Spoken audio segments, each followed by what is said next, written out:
اعوذ باللہ من الشیطان الرجیم بسم اللہ الرحمن الرحیم۔ شروع اللہ کے نام سے جو بڑا مہربان نہایت رحم کرنے والا ہے۔ محترم ناظرین السلام علیکم۔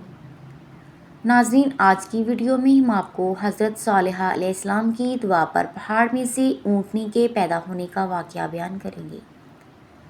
حضرت صالحہ علیہ السلام کو قوم سمود کی ہدایت کے لیے نبی بنا کر بھیجا گیا۔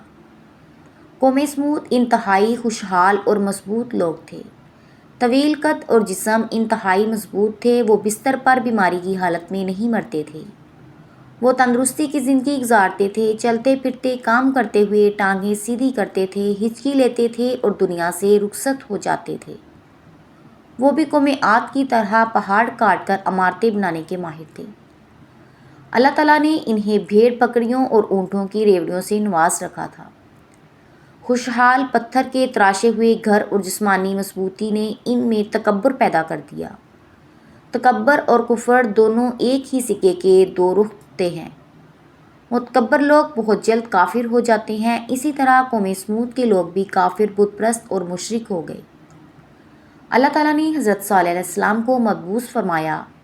آپ نے قوم سمود کو اللہ کا پیغام دیا، ان کو اپنی اطاعت اور اللہ تعالیٰ سے ڈرنے اور عبادت کرنے کی تلقین فرمائی۔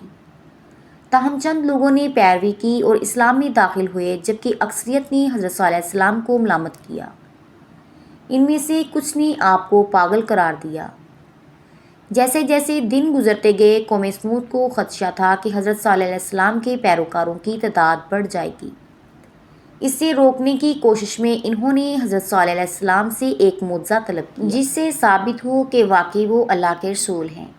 حضرت صالح علیہ السلام نے اپنی قوم سے پوچھا کہ تم کیا معجزہ چاہتے ہو؟ تو انہوں نے کہا کہ سامنے پہاڑ سے ایک حاملہ اونٹنی کو برآمد کر دو، وہ اونٹنی بچہ دے اور ہم سب کے لیے دودھ بھی۔ حضرت صالح علیہ السلام نے دعا فرمائی، چٹان پھٹی اور ایک خوبصورت اونٹنی نمودار ہوئی۔ اونٹنی چلتے ہوئے قوم سمود کے پاس آئی، بچہ جنا اور اس کے تھن دودھ سے بھر گئے۔ قوم سمود لاجواب ہو گئے۔ اللہ تعالیٰ نے اس کے بعد اونٹنی کے لیے چشمہ رواں کیا اور چرنے کے لیے نخلستان آباد کیا۔ اونٹنی اور اس کا بچہ سارا دن اس نخلستان میں چرتے رہتے تھے۔ قوم سمود کے قبیلے اونٹنی کا دودھ آپس میں تقسیم کر لیتے تھے۔ حضرت صالح علیہ السلام نے چشمے کا پانی بھی تقسیم کر دیا۔ چشمے کے ایک دن کا پانی اونٹنی پی جاتی تھی اور لوگ اس دن اس کا دودھ دھوتے تھے۔ وہ لوگ اگلے دن اونٹنی کا دودھ نہیں نکالتے تھے اور چشمہ اس دن قبیلے کے جانوروں کے لیے وقف ہوتا تھا۔ لیکن پھر نافرمانی کے کیڑے نے ان کے دماغ پر دستک دی اور سمود کے دو نوجوانوں نے، کیدار اور مستہ نے اونٹنی کو قتل کرنے کا منصوبہ بنا لیا۔ ایک دن انہوں نے شراب پی اور اونٹنی پر حملہ کر دیا۔ کیدار نے تیر چلایا جبکہ مستہ نے تلوار سے اس کی ٹانگیں کاٹ دی، جس کو دیکھنے کے بعد اونٹنی کے بچے نے چیخو پکار شروع کر دی اور واپس اسی پہاڑ میں چلا گیا جہاں سے اونٹنی نے جنم لیا تھا۔ اس طرح اونٹنی کا قتل قوم سمود کے خاتمے کا باعث بنا۔ قوم سمود کے پاس بہترین کاریگری تھی۔ انہوں نے پہاڑوں کی گنی چٹان سے اپنے مکانات تراشے تھے۔ اس سے وہ خود کو محفوظ تصور کرتے تھے۔ اونٹنی کو قتل کرنے کے بعد اللہ تعالیٰ کی طرف سے قوم سمود کو 3 دن کی مہلت ملی۔ چنانچہ اللہ تعالیٰ نے حضرت صالح علیہ السلام کو اپنے پیروکاروں کو جمع کرنے اور شہر سے نکل جانے کا حکم دیا۔ وہ لوگ صالح علیہ السلام سے چھٹکارا پا کر بہت خوش تھے اور دی گئی مہلت کے ختم ہونے کا بے چینی سے انتظار کر رہے تھے۔ آخرکار مہلت کے 3 دن گزر گئے، تیز ہوائیں چلیں اور شدید زلزلے آئے، جس نے پورے قبیلے اور اس کے وطن کو تباہ و برباد کر کے رکھ دیا۔ زمین ہل گئی اور اس میں موجود تمام جانداروں کا خاتمہ ہو گیا۔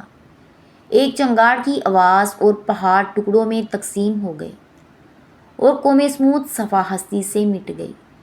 ان کی مضبوط عمارتیں اور ان کی چٹانیں ان کے لیے ان کی حفاظت نہ کر سکیں۔